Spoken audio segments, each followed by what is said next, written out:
officially live at RTU Ikon Radio. It's the 4luvofboxing Radio Podcast. Woo! Look who's with me. It's Mr. LP. It's Valley of the Sun. Jerry Munoz in the house. And off camera, we got the Great One in the house. What's up, Great One? What's up? All right, look, we're highly represented and we're going to be highly reactionary. Hey, bro, big fights last weekend. We go right into it. Man. What y'all see, man? Well, it was what a fantastic day / evening of boxing. It was amazing started day. Off at the Lola with the pre-fight party, and shout out to everybody that popped in and showed some love, and also got on camera for the interviews to help the contents regarding the show. And I got a chance to rewatch it a couple of times, and that was awesome. Shout out to Flash Media Sports and LP Sounds for making it happen with their equipment and their expertise. Woo! That shit was awesome.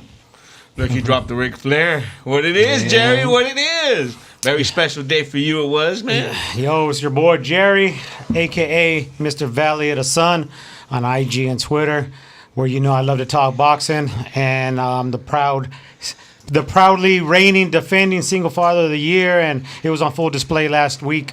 But yesterday for the brand, for all of our brands, for the event being here in Phoenix, and Matchroom brought it. That was a great fight card. All the local fighters on the fight card brought it.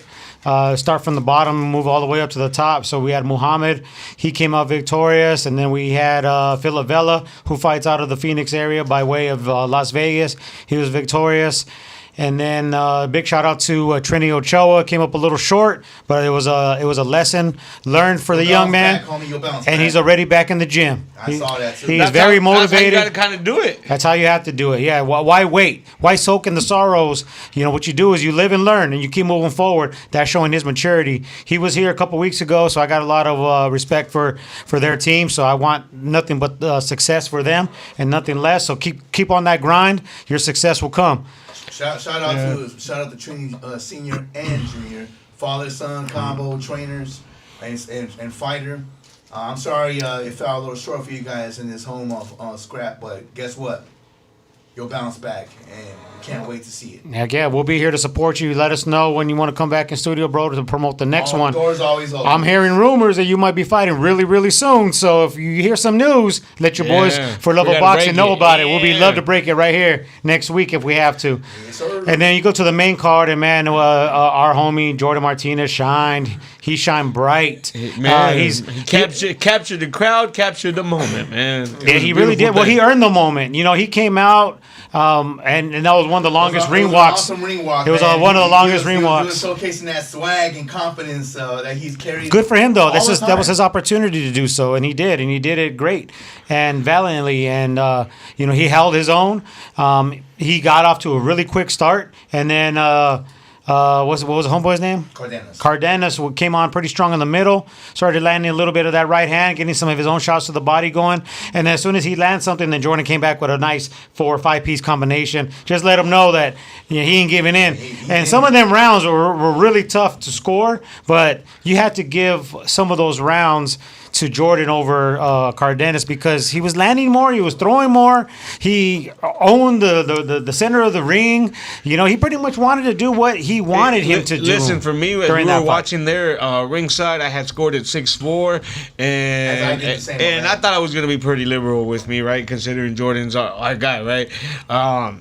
Man, I went back and rewatched, and I now scored at 7-3, bro. It actually was further in distance than what I thought, bro. Watching Jordan work, man, amazing.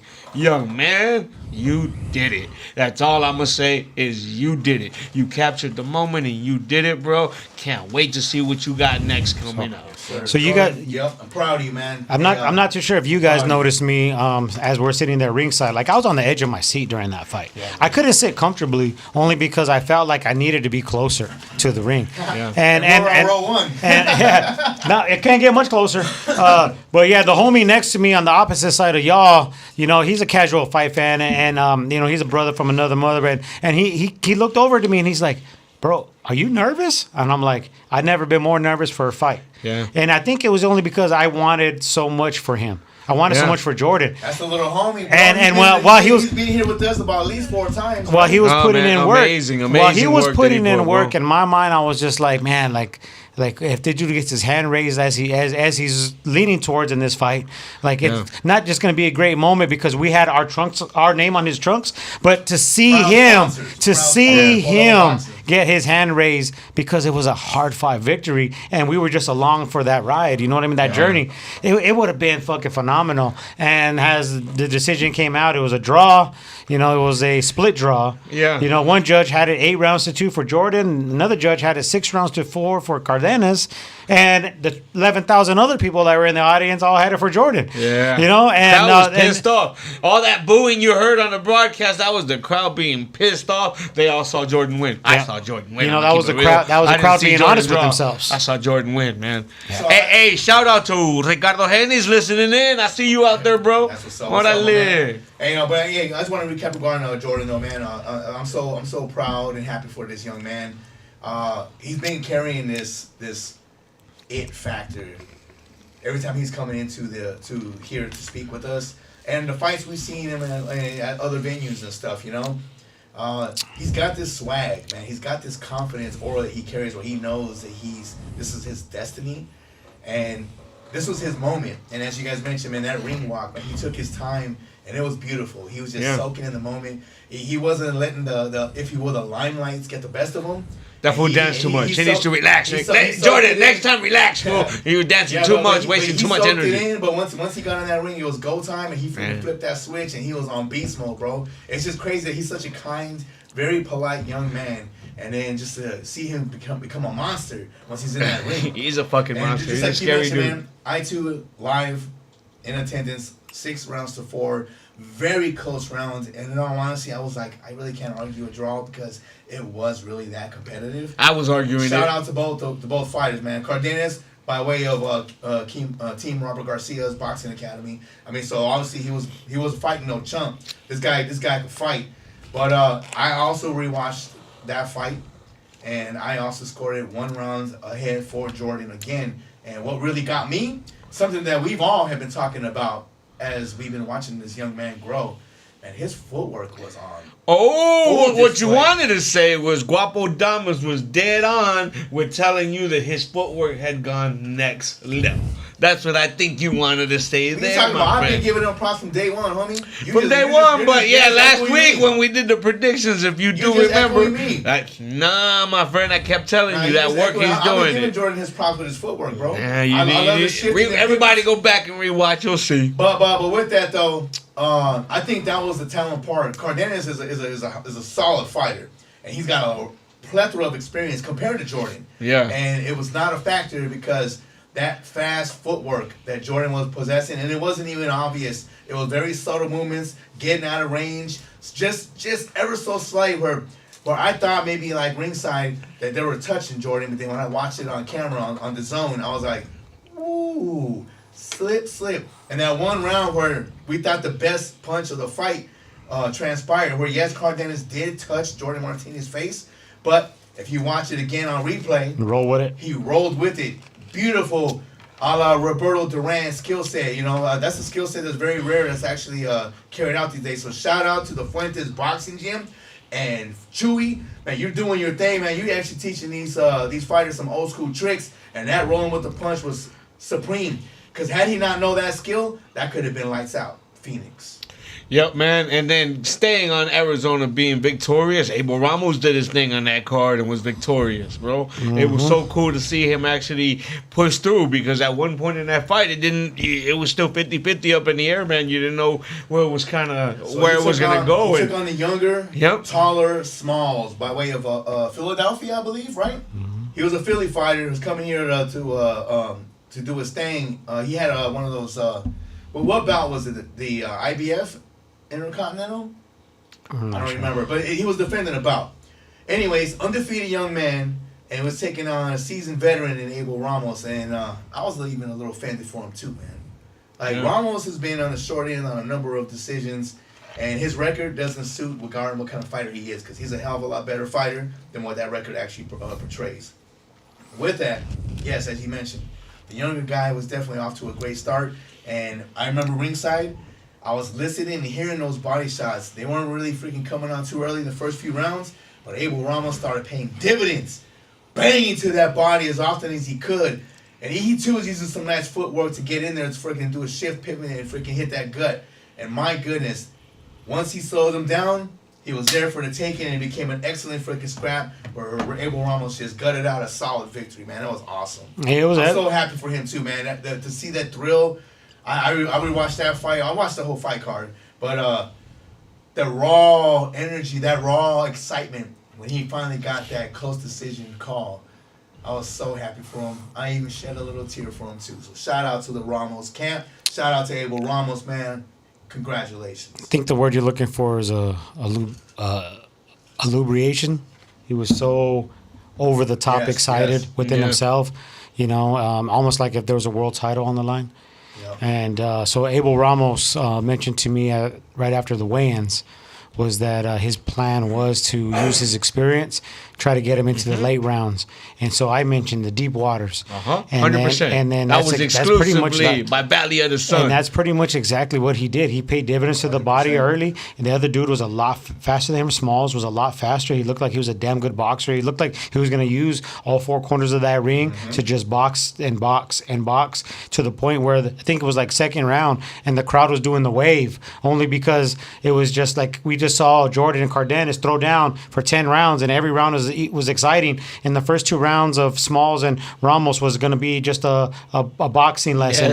And then they had to keep themselves occupied, and the matchroom team noticed that the wave was going around, and they were into it. And no, for the record, there was no Sweet Caroline performed that night. Yeah.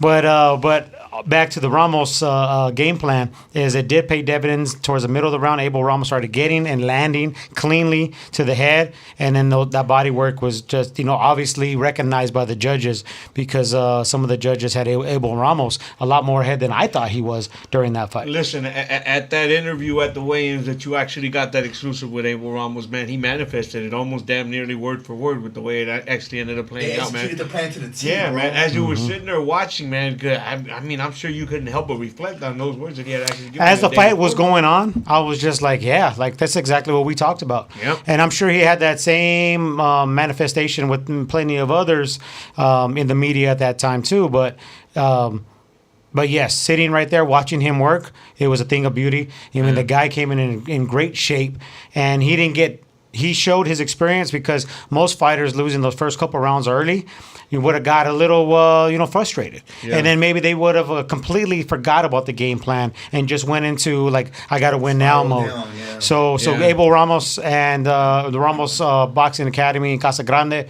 saludos a todos for everybody in that team. Big up to Casa Grande. Yeah. And then since we're talking about that fight camp, his nephew, El Mono, Jesus Ramos, just got the key to the city this week from Casa Grande. Oh, nice. That was a big honor that they had there for him. So congratulations. They are making some investments back into that community, and they're being recognized for not just their successes inside the ring, but also outside. You know why I'm laughing? We're all, hey, can we spot Jesus? Nobody can spot Jesus. Then towards the end, once we were Navarrete and Sugar were about to be done and it was about to be stopped, we turned around and he was sitting in the row behind us, bro. Yeah. It was so Jesus Ramos was? Yes, he was. During Abel's fight? Right there. During the main one too, bro. He was sitting there the whole fucking time. Orlando Solito was too. Oh, I see. Yeah. Okay, I Orlando Solito was sitting there too. I was telling him how that's the first man to give Lomachenko lessons. Yeah. Yeah. Man, and then so Abel Ramos got the victory, well deserved. And then the co-main event was Emiliano Vargas, the son of the legend Fernando El Feroz. And he got bumped up to the co-main event. On that fight card, he fought Quintana, who was Argentinian beast, bro. Hey, that dude is tough. That dude was really super tough, bro. You know what? Super tough. Intelligent he fighter, brought bro. the aggression towards Emiliano, and I thought he was making him a little uncomfortable at times. But I felt bad for him that it got stopped, bro. Like, he was one round away from going the distance. They let him he deserved it that whole way, bro. He deserved it, and again too, the refs are in there to do their job, and who's to say that one round could have changed his career? But as a fighter, tough as nails. Tough as nails. I give him credit, in defeat, and then of course Emilio Vargas did what he was supposed to do. Yeah. And capitalize on that opportunity, being the co-main. He's done being undercard. He's going to be co-main or higher for the rest of his career. Yeah, so he got that jump start here. He has a lot of respect and love for the Phoenix area. And this is low key like his home away from home too. Almost. That's what he said in the press conference too. That's what he Yeah. said. I'm coming back out to Phoenix again to headline my own card. That's what he said. Let's do it. Almost. Yeah.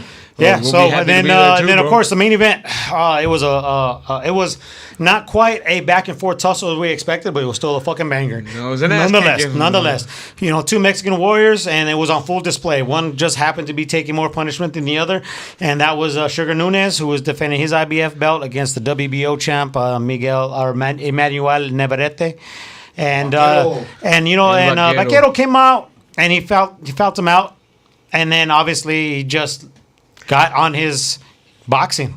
He got on his boxing. He big brothered him, bro. He by the end of it, he was pretty beat up, bro. It was, man. That was a good stoppage. Sugar was tough. He was tough, bro. But man, that's just an animal coming at him, bro. The rumors of his demise were exaggerated, bro. Is all we gotta say. There was only one person who picked Sugar Nunez out of our camp. I'm gonna eat my words, man. I was dead wrong. I actually picked Nunez to actually pull off the KO victory. Shame on you. He didn't believe in himself when he picked it. Just for everybody at home, just so you know, he was just mad because Vaquero told him he had to learn how to speak Spanish. That's it. That's the only reason he went that. Still a big fan of Vaquero. Let's not get it twisted. But it was a beatdown. I mean, although the former champ Sugar Nunez was in the fight or trying to be, he was never a threat to actually win or hurt Navarrete. Navarrete was pretty much every time he got hit with like a big shot or two, you can see Emmanuel come through with a 4 or 5 punch combo and all awkward, typical Vaquero freaking angles and stuff where you just can't see him coming. And Nunez, he took him though. He was taking them hits, bro. I mean, but it was busting up his eye pretty bad though. I mean, it was obvious the level of skill. It definitely was very, very big separation, or a bigger separation than we anticipated at first, bro. You can't fight too many of those fights like that if you're on Sugar's side and really survive in a game like boxing for too long, bro. That kind of a fight is like, man, he actually sat there and he tried to give it back to Navarrete, and that's not the guy that you stand there and try to give it back to. In my opinion, not like that. At least that was just his warrior mentality, fighting one of his heroes and stuff, because he did fanboy Emmanuel because he grew up watching him, a little younger, right?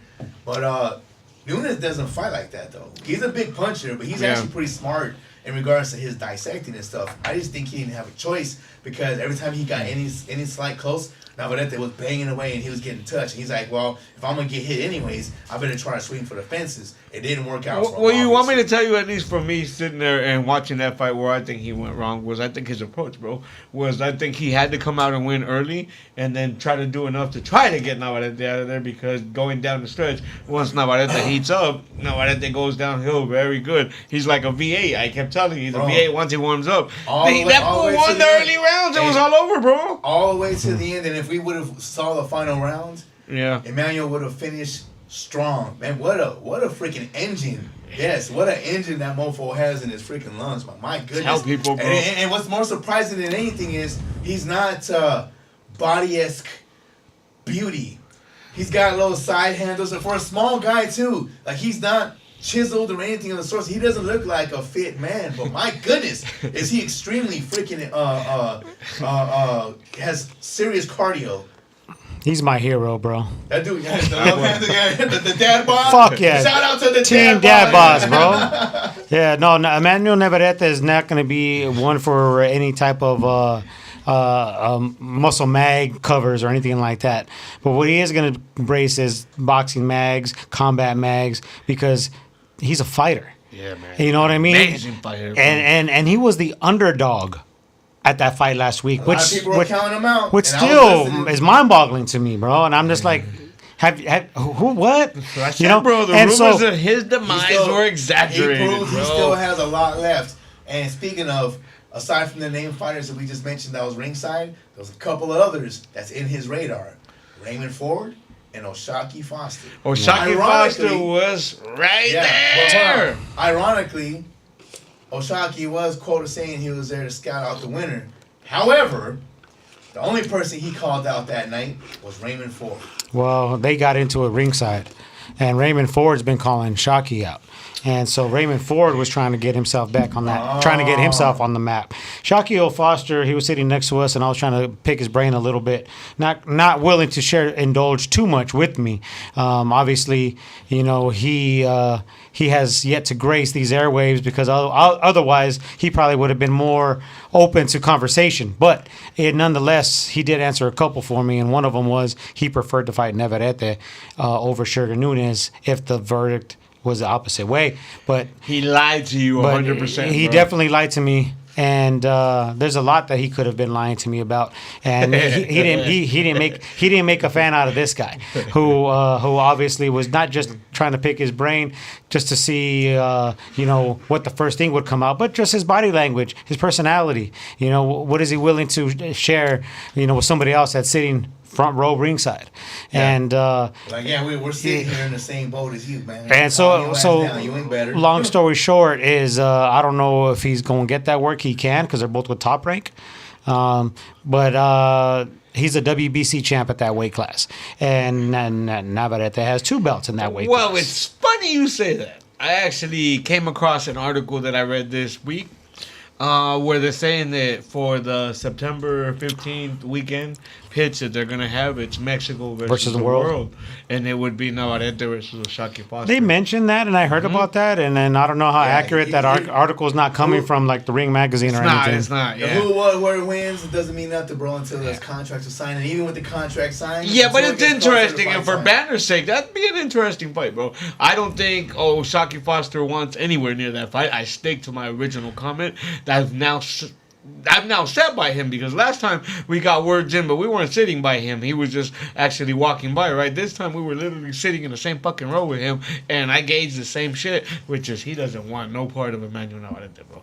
That's a whole different type of animal, and I'm sure he's never been in with somebody quite like that either. You know what I mean? I saw and I understand. I mean, yeah. I saw something also online, and I'm pretty sure every fighter, including O'Shaquie, is thinking this. They see him fighting, they're like, man, look at nothing this, special, look at this sloppy slow style. I'm gonna fuck him up. Sign the contract. Let's do it. 2 minutes into round 1, oh shit, what the fuck? Where the fuck that uppercut come from? He's so you that can't, motor, bro. That motor starts turning over. You cannot prepare for a fighter that's that awkward, man. You know, that was one of the questions I asked him. I was like, how do you fight the style of Navarrete? And then he kind of just smiled and looked the other way at that point, you know. So I don't know how either. Yeah. Maybe one day we'll all find out.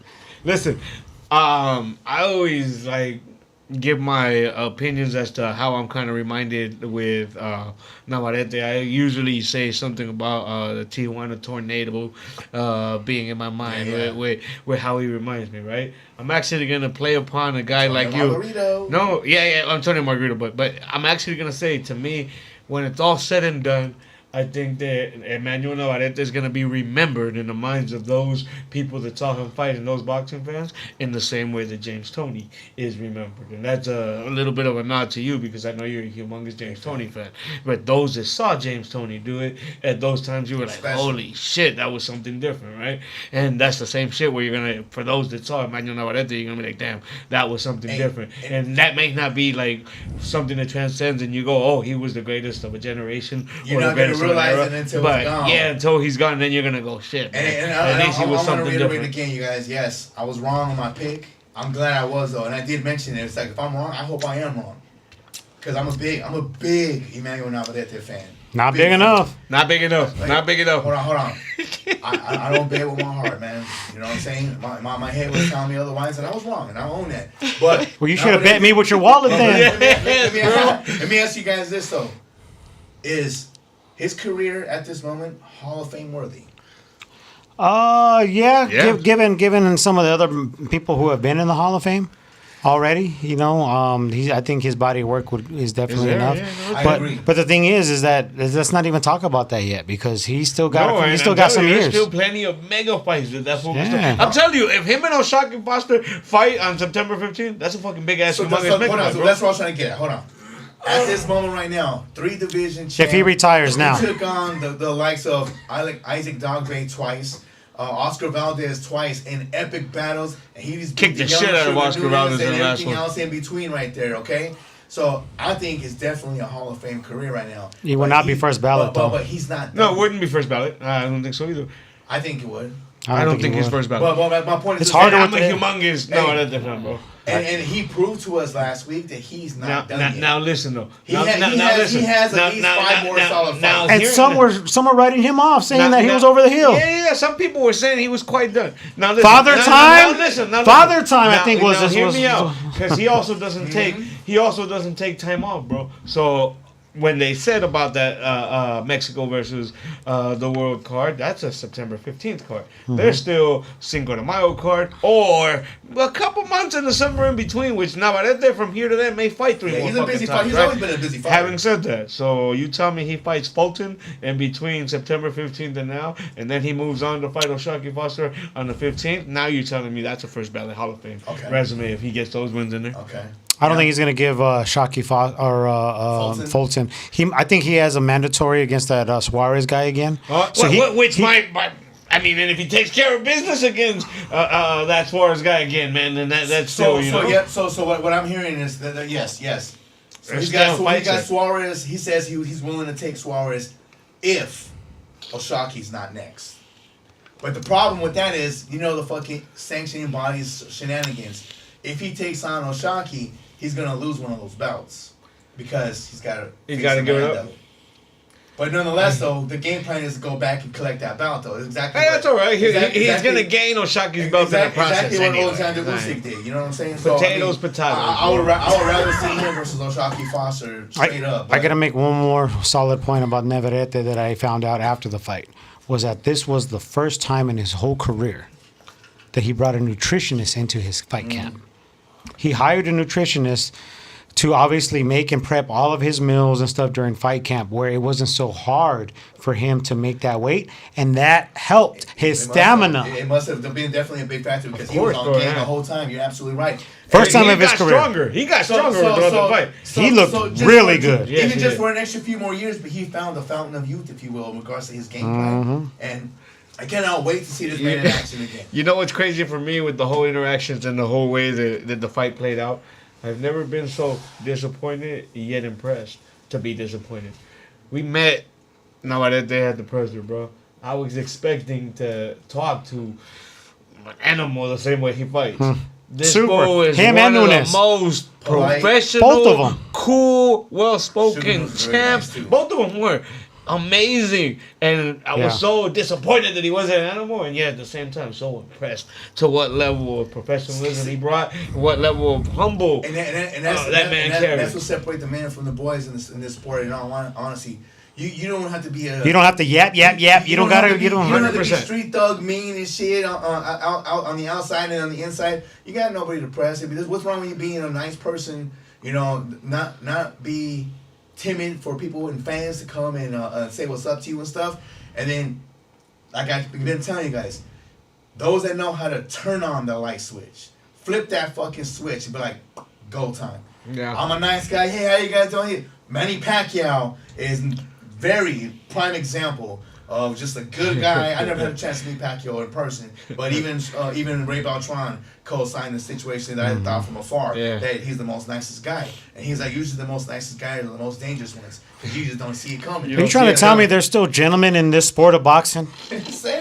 Not enough. There's not enough. And these two, Nunes and Navarrete, are two class gentlemen, bro. Great for the sport. It's very rare, and so what we're doing is giving credit for those that actually carry themselves as such. And Shout out to Manuel Chavez tuning in. That's what's up. What's up, man? What's up, man? Thanks So, for tuning in. so right before the main event was a prideful moment in my father journey. Was if you guys didn't get the message already, but my beautiful and talented daughter sang the U.S. anthem right after the Mexican anthem, and that was right before they introduced the fighters out of the corner for the main event. She did phenomenal. Couldn't be more proud of her. It was a beautiful moment, not just for the Valley of the Sun team, but for all the brands, for the For Love of Boxing podcast, and for her personal journey. And very excited that she had the opportunity. It's going to be roll full of Theos, all pride in it's going to be the first of many. Trust me. It's going to be a lot more expensive getting a ticket that she's performing at in the very, very near future. So in case she is watching this episode, Mija, I'm very, very proud of you. I love you so much. It was fucking badass to be sitting right there and to see my daughter do her thing in the center of that ring, as if she was headlining the main event. Yeah. Fucking badass.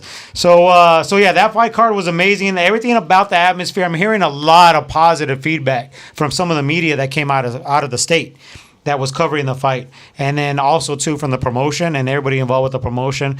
You know, obviously the Phoenix market is hot and has always been. You know, we got a lot of rabid fans here.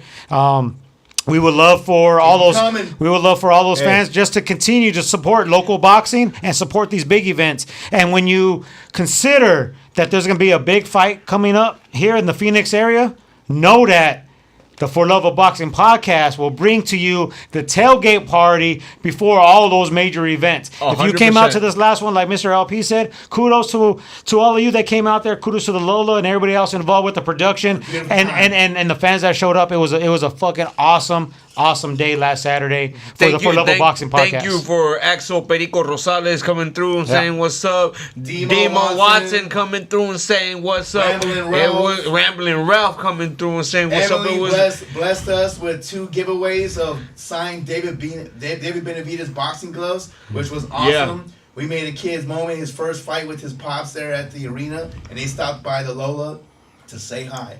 Beautiful 100%. Thing. If you guys don't mind, we're talking about local boxing. I want to actually take this time to go ahead and segue into that. So for those of you that are tuning in right now, I want to make a quick announcement that's going down tomorrow. I got to give a big shout out because Kingdom Boxing Gym in the South Phoenix, in the heart of South Phoenix, on 24th Street and Broadway, are going to be hosting Fight Night.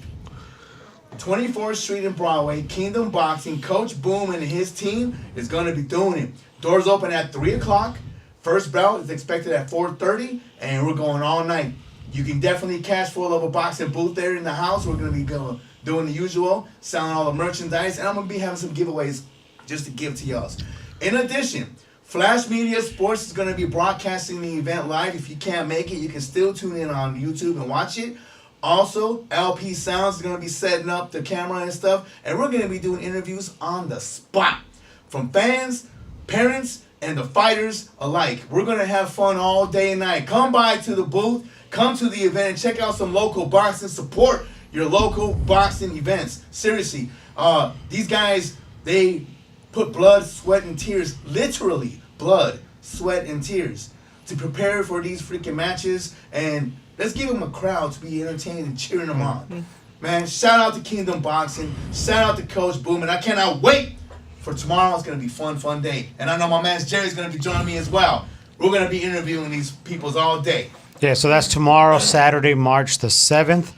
And once again, that's Kingdom Boxing off of 24th Street and Broadway. Just off the freeway right there in South Phoenix. Come through, support them local fighters.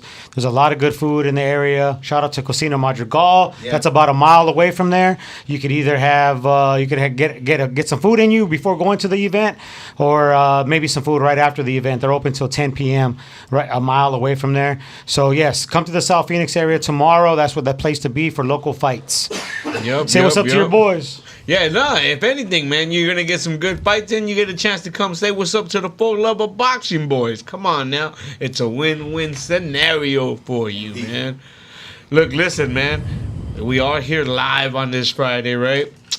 I don't want to beat a dead horse. Beat him.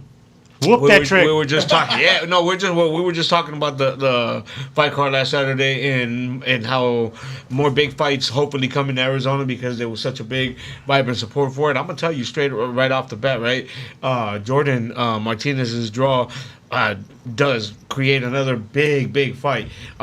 You heard Eddie actually jump in the ring there and even say, "Man, like we're gonna run this fight back." He listens to the fans, enough, man. He does, and so I'm very excited for what that means for Jordan and what that's gonna mean for Phoenix, man. We're gonna get another chance to kind of cheer that kind of a fight on, man. So what Jordan did, and he maybe don't even realize it, and maybe he does, but I'm gonna throw it out there. Is what he did is he left Eddie Hearn and Matchroom and the fans to clamor for more Jordan Martinez. Yep. And so what they acknowledged was the fan base showing up early for the first fight card, and they were loud as if it was the main event.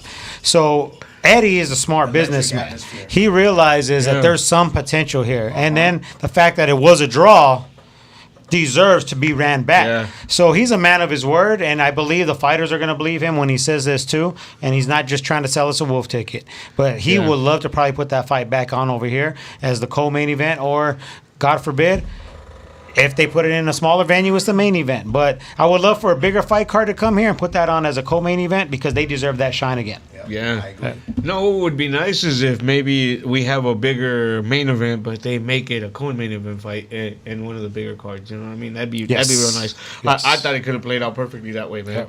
You make it a co-main event and it blows it up, man, because there was definitely support from Arizona in that crowd. Yep. Hopefully, all those local fighters that are on that card, they think about it like this. Matchroom was the lead promoter of the event. Yeah. They had on their roster Nunes, Quintana, Smalls, and Cardenas were their fighters. Wow. They went 0-3-1 in those 4 fights as the lead promoter of the event, and they want to come back here. That tells me all I need to know about Matchroom Boxing. Well, that tells me anything. Yeah, Matchroom Boxing, Eddie Hearn, shout out and man, respect my dude. Hey, I know he's not afraid. He does it for the sport. Win, lose, or draw. He said that's part of the game. He's like, we're not supposed to be protecting O's, man. Let's just make the best fights possible. Man, isn't that refreshing, bro? Very refreshing. Super refreshing. Not only does he freaking talk the talk, man, but he literally fucking walks it. And I even saw him on an interview. He was talking about hecklers in Phoenix. Was like, they're like, yeah, you freaking his fighter, your fighter sucks. And he's all like, this is part of the game. Yeah, you win some, you lose some. When I match my He was talking about hecklers and Phoenix. It was us, bro. It wasn't us. When I match my fighters with the best, these things happen. You have to. I'm doing this for the sport. You have to, not man. for my brand. And His fight cards are always amazing, man. His fight cards are always amazing. It's beautiful. Well, we all see they're gonna give him shit about he continues to take L's, and that's what people are like. Hey, you don't want to sign with Matchroom, you're gonna take out. No, you're not. You're gonna get experience. You're gonna become a seasoned freaking fighter, and you're gonna become a long-term fucking veteran that's gonna have respect in the game. Just like most of those cats across the pond, like the Benz and the Eubanks from back in the day. They weren't flawless records. They weren't even freaking flawless fighters, but they had arenas filled out all the time because they got a serious fan base. Not a lot of comp tickets either. Everybody paid for a ticket because you know you're going to get, when you went to a certain promoter fight card, you're going to get quality fight. You're going to get entertainment. Win, lose, or draw, shout out to Matchroom for real on that. One of their matchmakers is Kevin Rooney, and he's great at what he does. He needs to get a big shout out too. So he puts a lot of the local fighters on the card, but he's a matchmaker that knows he's very intelligent about it. So. Yeah, matchmakers help make the quality events. Eddie's the face, yes, and Eddie built. There's a lot of moving parts in it. Yeah, of course. So listen. One of the things we said though, 4luvofboxing had a very successful day because we were running our live broadcast right there, right at the entrance. Thank you for the Lola. Thank you for Valley of the Sun for getting you hooked up with the Lola and being able to do that. Thank you for LP Sounds for being able to give us that great broadcast as we were going out. Right. Flash Media. Now listen. Yeah. Flash Media too, man. Listen. March 28th, we'll be doing the same thing. We're going to be at the Hip Hop Fest, and we're going to be having a whole stable of boxers that's going to be coming through, and we'll be getting some live interviews there. And we have maybe even a couple more entertainment type of guests that we can actually get in there, and we'll be chopping it up with and getting some great boxing banter in. So make sure you guys are staying posted, staying tuned in. You guys are following 4luvofboxing because we keep having big things keep coming forward to us, man. We keep being blessed with all this success. Hey, listen, go ahead, man. Everybody's giving up their Friday night with us. Go ahead as we're chopping it up and tapping out here on Friday night. Go ahead and give your big shout-outs. So, Boxing fam, I want to once again thank you guys for tuning in, whether you're watching live or you're catching it on demand when you get a chance. Thank you. I appreciate all of you, man. I appreciate seeing all you guys that actually acknowledge and see the fact that we're putting in this work for the sport. And when fans and, followers or friends on social media that stop by and just shake a hand, just give us a little love. I mean, we do it for the love.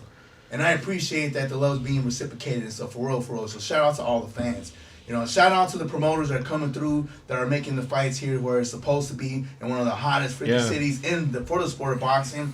And also shout out to Matchroom for making this happen last week, and Top Rank for collaborating and making this thing happen as well. Yeah. You don't see that often, and I'm glad that they're actually letting Dixon step away, not this whole other side of the street bullshit. Top Rank's making their fighters busy to make some serious moves, and why not? In one of the most prestigious freaking cities, you can do it. It's a border freaking city where it's a Latino dominant, but come on, the crowd, so bring the freaking fights that we want, the action-packed freaking fights we're gonna see. Hallelujah! Yeah, hey, so I want to circle back. I want to give a big shout out to the Lola for allowing us to be a part of their venue. Shout out to Audrey. To shout out to Jackie. Pre-fight party. That was dope. Shout out to Emily Boxing, girl. So Emily, I love you, man. For real, I always got your back, and let's always continue to grind and work together. And I know you're super busy and tired. Get that rest, girl. All right. But shout out to all the fighters, all the AZ cats that are in the freaking fight card, but all the fighters. But for me, most importantly, Trini, Jordan, Abel, man. Mm-hmm. Love to you guys, man. Rep Phoenix. Your guys' hard work doesn't go unnoticed. Maybe sometimes you guys feel like, man, with the work and effort you put in your careers, maybe you don't get the acknowledgement or the limelight that you probably deserve. No. You keep pushing and thriving and striving, man. Y'all keep doing you, man, and you're gonna get your moment and stuff. Just like, respectfully, Abel Ramos and Jordan, you guys had excellent freaking shining moments, and mad respect to you guys. And Trini, again, man, I'm so sorry. You'll bounce back, man. I can't wait to have you back in the studio so we can go ahead and chop it up and talk boxing again with you. But to all you guys, man, to my brothers right here, man, from another mother, man, we're not fucking friends because you guys are family. I've known these guys for decades. We just happen to even have a hardcore passion with the sport of boxing, and we're doing this on the radio together. And I can't be more thankful in regards to that, man. So I want to end it with this. I wish you all the best, success and nothing less. And Jim, Green Eye Monster, my man, you know what's up, boy. I love you, man. I know you're watching right now with me right now next to you. Anyways, y'all, stay blessed. So bear with me as I rant a little bit longer than Mr. LP for once, because I got a lot I need to get off my chest. Wait, hold on. Okay, that's all right. Make sure we have enough time. So this is the 4luvofboxing podcast, and I freaking love boxing. So I'm going to throw it to you like this. There's a couple different things that are going on right now behind the scenes of boxing that definitely are catching the media headline attentions and fight fans in general. And so I need to give a tip of the cap to Mr. Oscar De La Hoya in his latest Clapback Thursday. It was not only eye-opening, but it also was refreshing for him to get a lot off that chest in regards. Make sure you guys tune in this Tuesday as we'll have a full episode where we'll be discussing the whole thing going on with. It's very crazy. It's very unfortunate, but the situation is what it is. And so tune in on Tuesday. I'm just a little teaser right there. But then earlier last week, the same Eddie Hearn who brought Matchroom Boxing here to Phoenix last Saturday lost one of his prize fighters that went over to another promotion. And I'm talking about Conor Benn, coming off the biggest win of his career in back-to-back soccer stadium events. We're talking 60,000+ at 2 events on back-to-back that Matchroom provided for him. Yes, he's a fighter. He puts his life on the line, and he's earning handsomely for it. But there's no such thing as loyalty so much in this sport of boxing. It's very difficult that some would say that, and for you to believe them fully until you're actually, start making some money or, get a lot more attention, and then that will be tested to its full effect. But those that actually ride that out and are true to their word, kudos. Be respectful of who you keep around you, and if it's not working out, then cut ties amicably and respectfully. Go your separate ways. Do it that way rather than doing some dirty shit that's going to bring negative attention your way. And go all the way to the top and then try and freaking springboard off and go somewhere else with that noise, man. If you're looking for some boxing live tomorrow, there is a DAZN fight card. It's a Misfits boxing. Our boy Gabe Rosado is on the headliner. And I believe it's for the Misfits light heavyweight belt. And I can't remember the name of the gentleman who's a lot bigger than Gabe. But if you know Gabe Rosado, he's a gritty fighter. Yeah, he's still going to be game. He's going to be game, yeah. He's a hell of a fighter. Too. And then I saw the weigh-ins and stuff, and that co-main event, one of the co-main events has two lovely ladies on it, and they got into it during fight week, and they got into it at the weigh-ins and the face-offs and all that stuff this week. So they built a little bit of hype on their fight. So anyways, it's a DAZN. I believe it's going to be either midday or evening. Check your local listings. There is some boxing tomorrow on TV. If you're not coming out to watch them here locally at Kingdom Boxing, come check out these local fighters, these amateur fighters for this local smoker event, Kingdom Boxing tomorrow night here in Phoenix. And then Coach Boom again. And then on Sunday, there's boxing on Sunday. Zuffa Boxing, who stole Conor Benn away from Matchroom, has Jai Opataya, who is known as the cruiserweight champion for now. The boogeyman at cruiserweight. The ring and IBF champion, and he's making his first title defense with Zuffa. And that's on Sunday, and that was a big pickup. And that's on Paramount Plus, and it's supposed to be for the Zuffa light heavyweight title. Everybody's so high on Jai Opataya, man. That's the dude who's holding Benavidez' belt till Benavidez decides to go. That's it. That's all that is, bro. That would be a huge fight. It is. Benavidez gonna kick the shit out of him, bro. Yeah. Kick the shit out of him. With that said, though, they picked up a Ring Magazine title bout holder, man. Yeah, that's true. I'm saying Zuffa's collecting a lot of names. We'll see how it goes. With Turkey Al-Sheikh being a part of that, and as he mentions, Conor Benn, who basically broke allegiance regarding such. Man, that still bothers me so much, man, because even his dad was a part of that Matchroom family when Fowler fucking Hearn was doing the thing, you know? Yeah. Like, I guess money does talk, right? I get that, man. Well, it is a business, and you can't take that away from the fighter either, you know? But I think there's just a way of doing business. And to me, that's why I'm kind of like, okay, the loyalty talk because of what Matchroom did for Conor Benn. Again, I'm down the road, but I still gotta have allegiance and have a respect and ties regarding my man's. You know, they stuck with him too through the year and a half when he was like fighting he tested negative or positive. He tested positive for a PED or something. And everybody was against him. Except his promoter.